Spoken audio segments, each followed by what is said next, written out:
and welcome to my January reading wrap-up. This month I read 5 books and I talk in more detail about how I found each one, reading throughout, and then an overall summary in my vlogs throughout this month. But this is more just going to be a brief overview, and I'm going to share some of my favourite quotes from them, which I've been writing down. So if you want to check out a more detailed view of any of these books, I'll leave some of the vlog links at the end of this video. So the first book I read was The Word for Women is Wilderness by Abby Andrews. I picked this up at Toppings and Company in Edinburgh while I was visiting, and I could only take one book back in my bag, and I'm glad I chose this one. It's a book about a 19-year-old Erin and her journey across the world, but also her kind of finding herself and her purpose. It's quite philosophical. It tries to be quite clever. I don't think I particularly liked that element of it, which is probably why I only got 3 stars rather than higher. But I've just got some of my notes here. So a lot of the book was quite rambly, and I really connected with some of her random rambles on life. Sometimes though they get a bit boring, and she also rambles a lot about dreams, which didn't really get me interested. It was just really random. But it was funny and it was very raw, and I've got some of my favourite quotes here. So, in trying to find something authentic of their own, they leave a well-worn trail behind. And once you realise the thing that will be missing when all is lost, you have a responsibility to the future. Really good 3-star read, and it was the first book of January, which I'm really glad. The next book I read was The Bell Jar by Sylvia Plath, which was very deep. Very, very deep. I've been meaning to read this book for ages. Everyone said make sure you're in a good mental space before you read it. It puts you in a bit of a dark hole, but it's really good. I really enjoyed it. It's one of the classics, definitely well worth reading as long as you're just physically and mentally prepared for absolute heartache and sadness. So the quote I've got from this one is quite long, but the first one I have is, "To the person in the bell jar, blank and stopped as a dead baby, the world itself is a bad dream." And then on that same page, just below her kind of bad memories, "Maybe forgetfulness, like a kind of snow, should numb and cover them, but they were part of me, they were my landscape." The next book I read, I don't have a physical copy because I listened to the audiobook, and that was The Bee Sting by Paul Murray, which I gave 3 stars.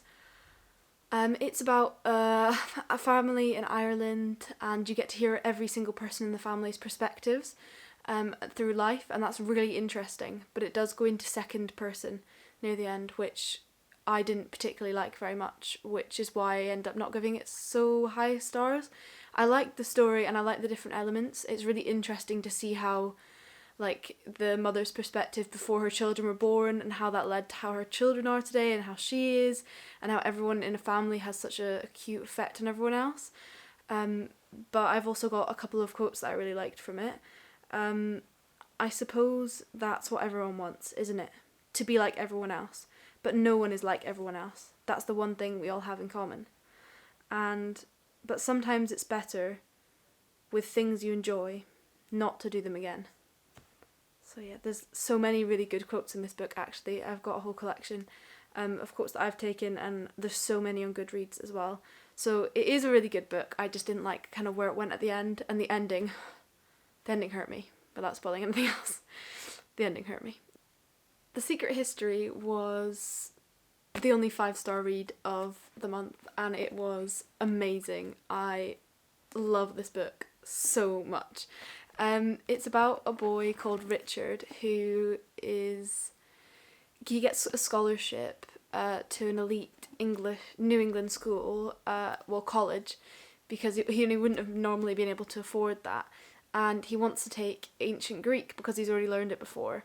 And there's an elitist group of 5 students who take ancient Greek, and he kind of manages to get in by talking to the professor Julian, and they learn together, and he has to drop all of his other subjects, and it's kind of a bit cultish. They then start doing everything together. They spend weekends in a country house, and he just lives this kind of crazy life that he normally wouldn't get to live, and then everything starts to go wrong. And I really like this book actually starts off with the incident or an incident and then pulls you back again. And I tried not to read the start again because I realised with no context that kind of went out of my head pretty quickly. And I think that was a good way to read it because I knew something bad happened, but I didn't really remember what and who was involved. So yeah, I'd recommend not looking back and not trying to take too much in from the first bit. Because you don't know the characters yet, you don't know what's going on, and it just gets more and more crazy, and it just kept going all the way into the end. It was amazing. I loved every single word. So I've got some quotes that I really enjoyed. Okay, I'm just going to pick one because it's really long, but it is so good. "Why does that obstinate little voice in our heads torment us so?" he asked, looking around the table. "Could it be because it reminds us that we are alive, of our mortality, of our individual souls, which, after all, we are all too afraid to surrender, but yet make us feel more miserable than any other thing? But isn't it also pain that often makes us most aware of self? Is it a terrible thing to learn as a child that one is a being separate from all of the world, that no one and no thing hurts along with one's burned tongues and skinned knees, that one's aches and pains are all one's own? Even more terrible, as we grow older, to learn that no person, no matter how beloved, can ever truly understand us. Our own selves make us most unhappy, and that's why we're so anxious to lose them. Don't you think?" Oh, I really like this book. It's so good. Highly recommend. The last book I read this year was Before the Coffee Gets Cold by Toshikazu Kawaguchi. This was an awaited book for me for a long time. I saw it, loved it. I know a lot of people who have read it. A lot of my friends have it on their bookshelves. But I've tried to read it about a year ago. I got 760 pages in or something, and I just didn't get into it. I had to put it down, and I don't usually do that. So I just thought, I must not be in the right mood, I'll try again. And I tried again. I think it was not quite winter, maybe not the right time of year. I tried again. It still took me 70 pages to get into it. After that, I was very much in, and I really liked it, but I don't know why it took me so long to get into. I just didn't really care for the first 70 pages, and then I was like, oh, okay, now I care. Now I like it.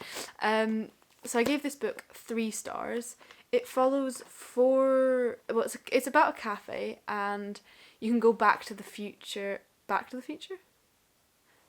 past and into the future by sitting in a particular chair in this cafe, and it's kind of like legend and no one knows it's really true, and it's about 4 people who visit the cafe and their stories about why they want to travel back and what happens. It's very heartwarming, heart-wrenching. There's like a lot of tragedy and a lot of really kind of lovely stories where the outcome may not be amazing, but it's kind of people finding peace in their situations.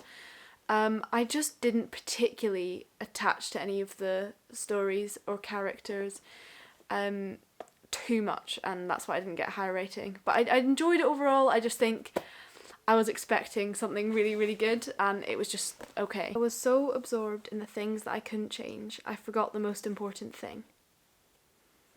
With the coffee in front of her, she closed her eyes and inhaled deeply. It was her moment of happiness. And that is all the books that I read in January. I hope you enjoyed the video, and check out some of my vlogs if you want some more information about the first few books that I read this year and how I found them as I was going through. And yeah, thank you for watching. Bye!